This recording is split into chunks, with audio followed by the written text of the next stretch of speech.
Opa, tudo bem? Espero que sim. Nesta aula, nós vamos resolver 4 exercícios sobre a queda da monarquia no Brasil, ou seja, o declínio do segundo reinado em nosso país e a consequente instauração da República Brasileira. Mas esses exercícios nós vamos discutir após a nossa vinheta.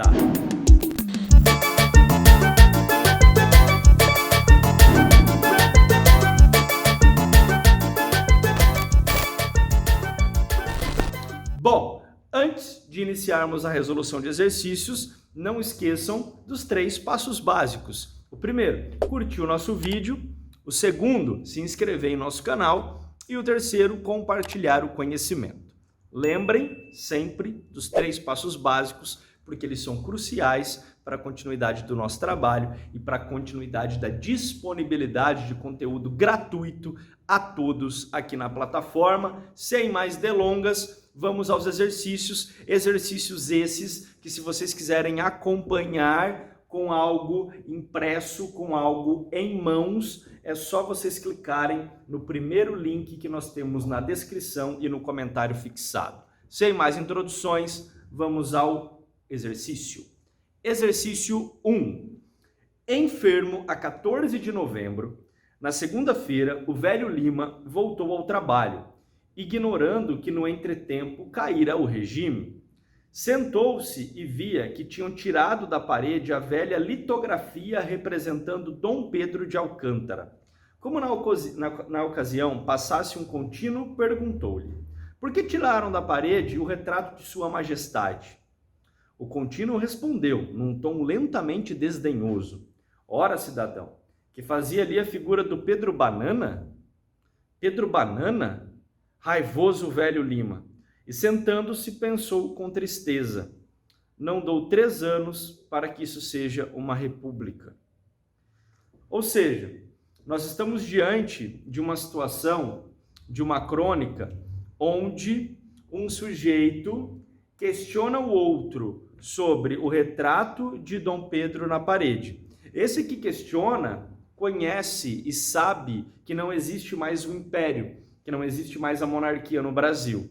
Agora, o outro que é questionado não sabe o que está acontecendo, não tem ideia que nós já estamos em novembro, no dia 15 de novembro de 1889, na República, que ela não vai chegar daqui a 3 anos, que ela já chegou. Ou seja, pela crônica você nota um desconhecimento muito grande de parte da população, da grande maioria da população, em relação ao que estava acontecendo. É isso que a crônica representa, mas vamos ao enunciado.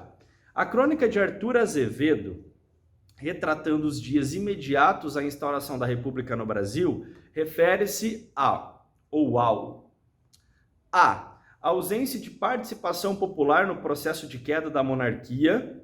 Ela parece estar correta, não parece? Não parece muito semelhante à minha interpretação sobre a crônica, a interpretação que eu acabei de fazer com vocês aqui no vídeo? Então vamos segurar a A? Vamos ler as outras, obviamente, mas vamos imaginar que a A possa estar certa.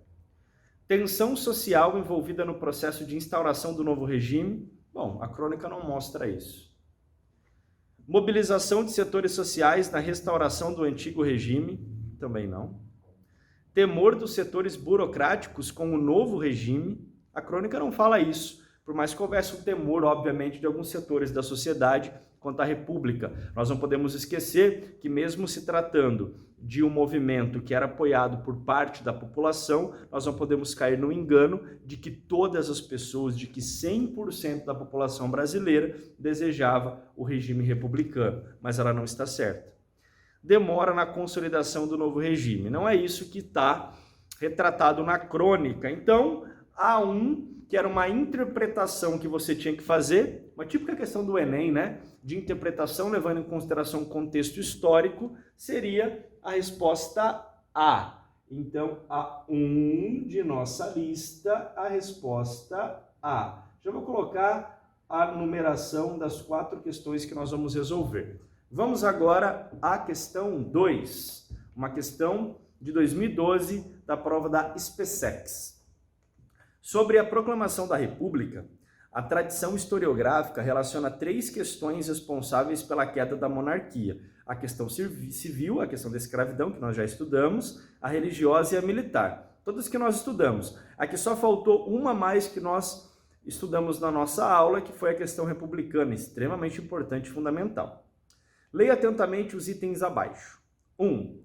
Segundo o regime de padroado, cabia ao imperador a escolha dos clérigos para os cargos importantes da igreja. Sim, lembra que no regime do padroado havia a submissão da igreja em relação ao Estado, inclusive em relação aos cargos, inclusive em relação aos principais nomes. Então, ela está corretinha. A 1 está perfeita. 2. A igreja afastou-se do governo imperial, após Dom Pedro II ter ordenado aos padres afastarem-se da maçonaria. Na verdade, é o contrário. Nós temos uma bula vinda diretamente do Vaticano, vinda diretamente do Papa, que naquele contexto, não do Vaticano, né? Porque nessa época você nem tem toda essa questão envolvendo o próprio estado da igreja nesse momento. Mas vocês entenderam. Nós temos uma determinação vinda do Papa, e essa determinação vinda do Papa deixava bem claro que eram para os católicos não aceitarem os maçons nas suas celebrações. E o Dom Pedro II ele era maçom, Dom Pedro II não concordou com essa determinação, Dom Pedro II tinha uma boa relação com a maçonaria, e Dom Pedro II, fazendo-se valer de todo o poder que tinha em relação ao Império Brasileiro, não aceita isso, e acontece o afastamento entre igreja e Estado. Então, ela não está certa. A lei Saraiva-Cotegipe estabelecia liberdade aos escravos com mais de 60 anos de idade, tendo um alcance extremamente positivo na luta contra a escravidão no Brasil, pois na prática colocava em liberdade imediata um grande contingente de escravos que já tinham atingido a idade. Não está correta. Quando a gente estuda a lei de sexagenários, a gente vê que não era isso que determinava. Inclusive, quando fala em relação à liberdade imediata, não era bem assim. Você tinha que ficar algum tempo, inclusive, trabalhando para o senhor a nível de indenização. Pouquíssimos chegavam aos 60 anos. Então, não foi isso que nós tivemos com a lei dos sexagenários, tá? Em 13 de maio de 1888, a princesa Isabel promulgou a Lei do Ventre Livre, declarando extinta a escravidão no Brasil. Não, o nome da lei é Lei Áurea, não Lei do Ventre Livre. Quinta assertiva, o Exército Brasileiro tomou consciência de sua importância após a Guerra do Paraguai. Sim, exatamente o que nós vimos na nossa aula. Então, na 2, nós temos o gabarito certo, a 1 e a 5. E se nós procurarmos nas alternativas, onde nós temos 1 e 5, na E. Então, a primeira é a segunda é E. Vamos à terceira questão, ao terceiro exercício. Foi um dos fatores que levaram o Brasil à queda da monarquia e à instauração do regime republicano? A. O radicalismo da jovem oficialidade militar, que propunha uma ampla revolução social. Não. Inclusive, a ala militar propunha todas aquelas ideias baseadas no positivismo, que não era radical em relação ao movimento de consolidação da República no Brasil. Então, ela não está certa. A participação do setor industrial no movimento republicano, reivindicando uma política pública de austeridade financeira. Não tivemos isso, vimos a nossa aula, inclusive, quais eram as classes, quais eram os interesses, quais eram os setores sociais envolvidos no processo. Nós não tivemos isso. O descontentamento dos proprietários de terra com a libertação dos escravos sem indenização. Aqui, pessoal, eu quero que vocês entendam o seguinte. Repara que a C e a D, ela vai ter algum ponto de discordância que nós podemos comentar e vou discutir com vocês, tá? Vou ler primeiro a D. A necessidade por parte dos fazendeiros do café de obterem a autonomia dos estados através da implantação do federalismo. Essa questão, eu sempre gosto de trazer essas questões que geram debate, que geram discussão, inclusive você pode comentar agora aqui, e deixe a sua impressão nos comentários, até para a gente conseguir engajar cada vez mais vocês e conseguir a participação de vocês. Se você parar para analisar, a C e a D, ela não está errada. A C e a D, ela não está errada. Porque dá uma analisada, pessoal. O descontentamento dos proprietários de terra com a libertação dos escravos sem indenização. Isso era uma ideia de boa parte dos proprietários, inclusive nós discutimos sobre isso. Mas analisa a D agora. Se eu li a C, né? Vamos analisar a D. A necessidade por parte dos fazendeiros do café de obterem autonomia dos estados através da implantação do federalismo.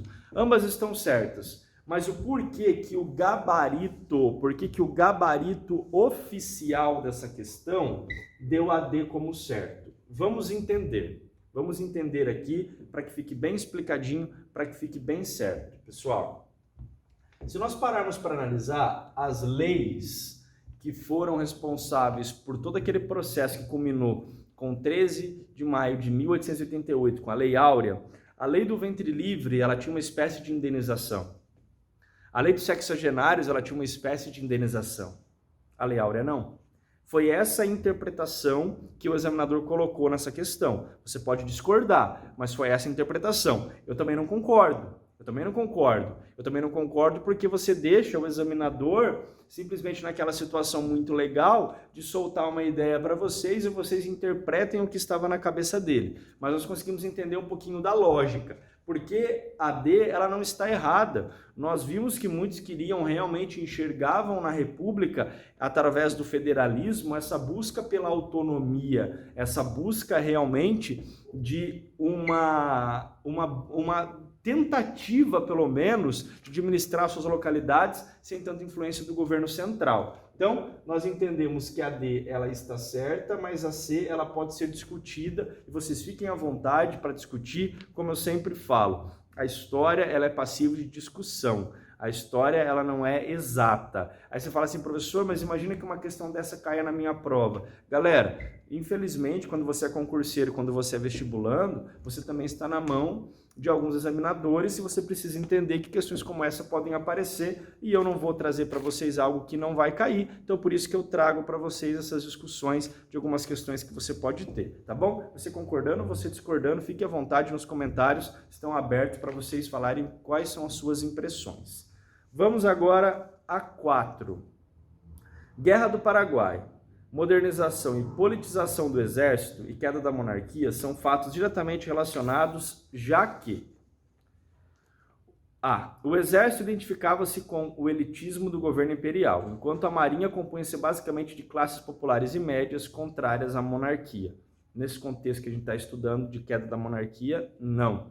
É claro que você pode discutir a questão da composição dos quadros do exército, da marinha, só que no que diz respeito ao que nós estamos comentando não tem sentido. Por quê? Porque, inclusive, em alguns estratos dessas forças armadas, nós tínhamos muitas vezes o contrário. As pessoas, vamos dizer assim, sem tantas condições em setores do exército e pessoas com mais condições em cargos de mais elitismo na marinha. Isso acontecia sempre. Na verdade, nos dois quadros militares nós temos tanto pessoas mais pobres quanto pessoas elitistas, então essa ideia de uma separação muito grande, de uma separação radicalizada, ela não acontecia. B. Vitorioso na guerra, o exército adquiriu consciência política, transformando-se num instrumento de defesa da abolição do republicanismo. Foi o que a gente viu. Então a B parece estar certa, não é? Mas vamos ler as outras.